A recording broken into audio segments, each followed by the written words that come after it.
Idag har vi tagit oss till Götaplatsen och Poseidon-statyn. I nästan 100 år så har den grekiska havsguden med en fisk i sin ena hand och en snäcka i den andra tronat här längst upp på Avenyn.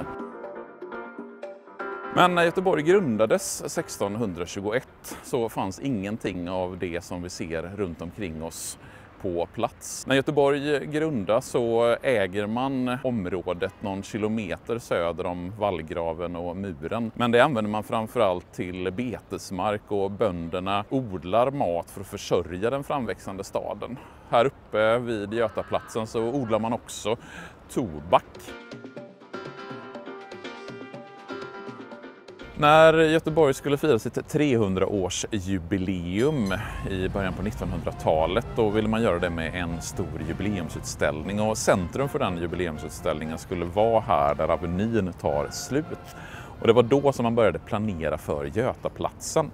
Och den som fick ansvar att planera Götaplatsen, det var stadsingenjör Albert Liljenberg.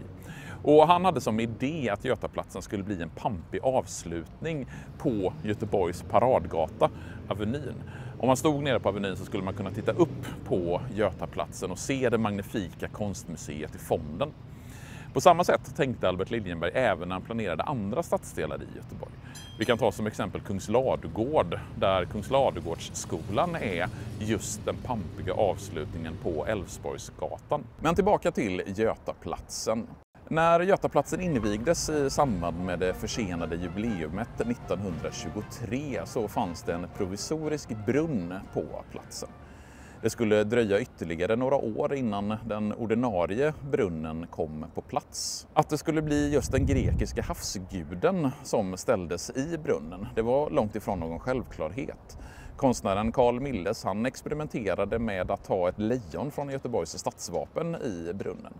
Man byggde bland annat en träskulptur som skulle finnas i brunnen för att man skulle kunna se hur den såg ut. Men man valde att inte ha ett lejon utan istället att ha den grekiska havsguden Poseidon.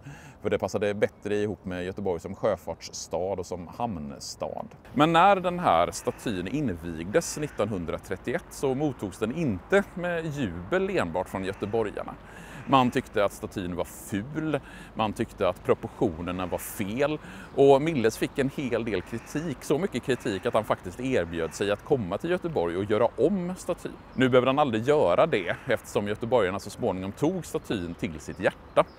Det finns en del myter om Poseidon-statyn, bland annat den att Carl Milles som en hämnd till stadens borgarkvinnor som kritiserade honom för könet på Poseidons staty gjorde fisken extra stor för att den i en viss vinkel och ett visst ljus skulle se ut just som en erigerad penis. Det här är tyvärr en myt och ingenting som går att bekräfta i de historiska källorna. Idag så är förmodligen Poseidon den viktigaste symbolen vi har för Göteborg som stad. Vad tycker du egentligen om Poseidon som staty och som symbol? Tycker du att den är vacker eller håller du med göteborgarna från 1931 att den är ful? Kommentera gärna i kommentarsfältet här nedanför.